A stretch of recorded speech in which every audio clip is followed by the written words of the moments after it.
WhatsApp guys, तो कैसे हैं आप सभी लोग। उम्मीद करता हूं आप सभी अच्छे होंगे। मेरा नाम अमरीश गुप्ता, मैं स्वागत करता हूं आपका मेरे वीडियो और चैनल एट्रियम पे।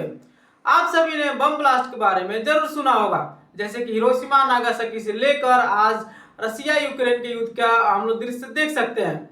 लेकिन क्या आपने कभी सोचा है कि केमिस्ट्री के इन छोटे छोटे रिएक्शंस का यूज करके, इन प्रोसेसेस का यूज करके कितने एडवांस लेवल तक आजकल टेररिस्ट उसका बम बना के हम लोग के देश यानी देश विदेश में नुकसान पहुंचा रहे हैं।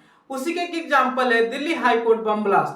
Delhi high court bomb blast में PETN नाम का एक बम का यूज करके, जो कि हाईली एडवांस टेक्नोलॉजी पे बनाया गया था, उसमें पूरी तरह से केमिस्ट्री का ही यूज किया गया था।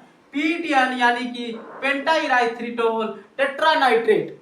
अब इसको जानने से पहले हम लोग थोड़ा सा ब्रीफ में Delhi high court bomb blast case के बारे में थोड़ा सा जान लेते हैं। उसके बाद से हम लोग इसकी प्रिपरेशन और इसकी कुछ प्रॉपर्टीज के बारे में Delhi high court bomb blast का जो दिन था वो था बुधवार तारीख थी 7 सितंबर।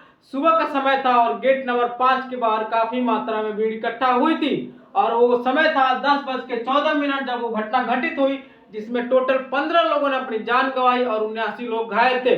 पुलिस इन्वेस्टिगेशन से पता चला कि वहां पर अमोनियम नाइट्रेट के कुछ ट्रेसेस मिले, यानी कि कुछ अवशेष मिले। अमोनियम नाइट्रेट का फॉर्मूला होता है NH4NO3 और जो बम था वो पूरी तरह से कंबस्टेड यानी जल चुका था, जिसे पता लगाया जा सकता था कि जो बम था काफी एडवांस टेक्नोलॉजी पे बना हुआ था। बाद में इंडियन गवर्नमेंट के पास जो ईमेल आया उसमें जो लिखा हुआ था, हरकत उल जिहादी ने उसकी रिस्पॉन्सिबिलिटी लेते हुए उसमें डिमांड की थी। हरकत उल जिहादी को हुजी के नाम से भी जाना जाता है। उसने डिमांड की थी कि अफजल गुरु को जो फांसी की सजा हुई है उसको तुरंत के तुरंत रद्द की जाए, वरना मेजर हाई कोर्ट्स और सुप्रीम कोर्ट ऑफ इंडिया को हम लोग टारगेट करेंगे।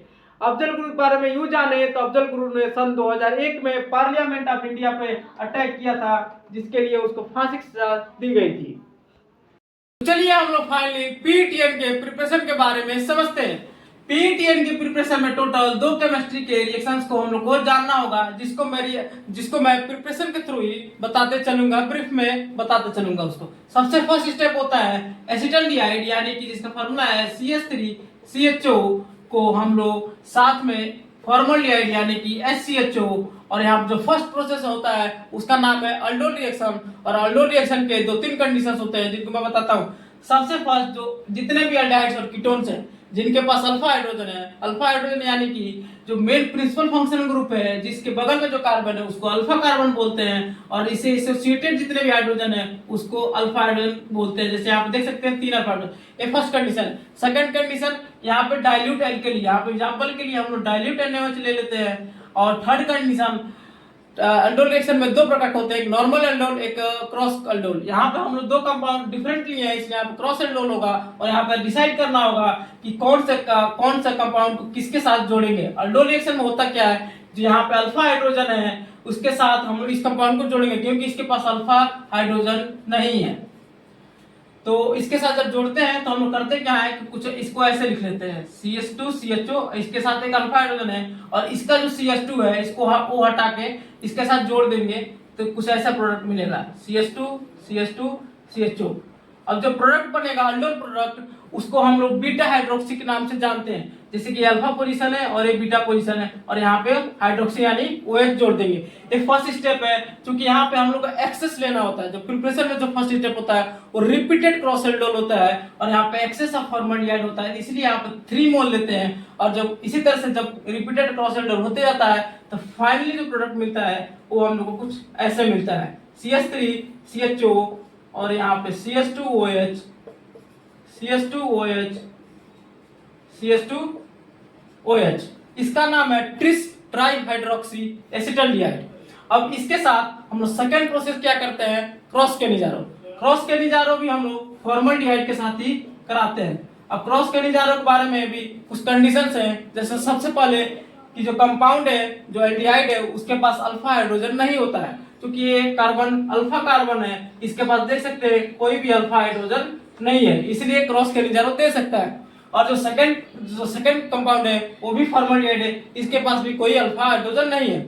अब यहाँ पर कंडीशन ये होती है क्रॉस केनिजारो में, एक कंपाउंड अल्कोहल में कन्वर्ट होता है और दूसरा कंपाउंड ऑक्सीडाइज होकर एसिड में कन्वर्ट होता है। अब यहाँ पे हम लोग को पता करना होगा कि कौन सा अल्कोहल में कन्वर्ट होगा और कौन सा एसिड में।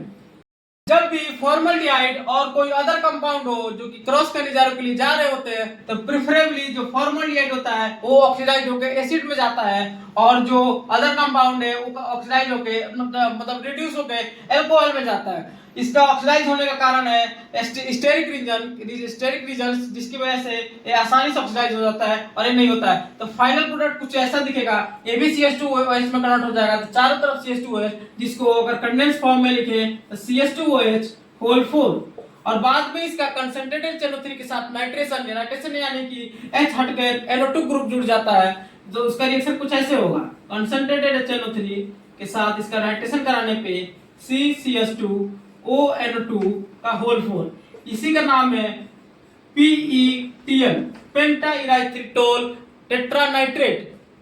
PETN को जब हम लोग अमोनियम नाइट्रेट के साथ मिक्स करते हैं तो डेडली एक्सप्लोसिव के फॉर्म में बन जाता है। जैसे कि अगर कुछ ऐसे देखें तो PETN प्लस, एक मिनट बता दो, PETN pentaerythritol tetranitrate plus ammonium nitrate NH4NO3 के जब मिलाते हैं यही एक्सप्लोसिव का काम करता है। और शुरू में ही हम लोगों ने जाना था कि पुलिस इन्वेस्टिगेशन में अमोनियम नाइट्रेट का ट्रेसेस मिला था, हम लोग अमोनियम नाइट्रेट सिर्फ इसलिए बचा था क्योंकि इस कंपाउंड में इंक्लूडेड नहीं था, सिर्फ उसके साथ थोड़ा सा मिक्स किया गया था, और जो ओरिजिनल कंपाउंड था वो था PETN। और इसी का हम लोग जान सकते हैं कि कितना डेंजरस किस तरीके से बनाया गया, हम लोगों ने प्रिपरेशन को समझा। और साथ ही साथ एक और चीज है, आजकल जो PETN है जिस तरह के कंपाउंड को हटा के अब RDS का यूज किया जा रहा है, क्योंकि थर्मली ज्यादा स्टेबल है और उसकी सेल्फ लाइफ ज्यादा है। RDS के बारे में हम लोग नेक्स्ट वीडियो में समझेंगे। Thank you.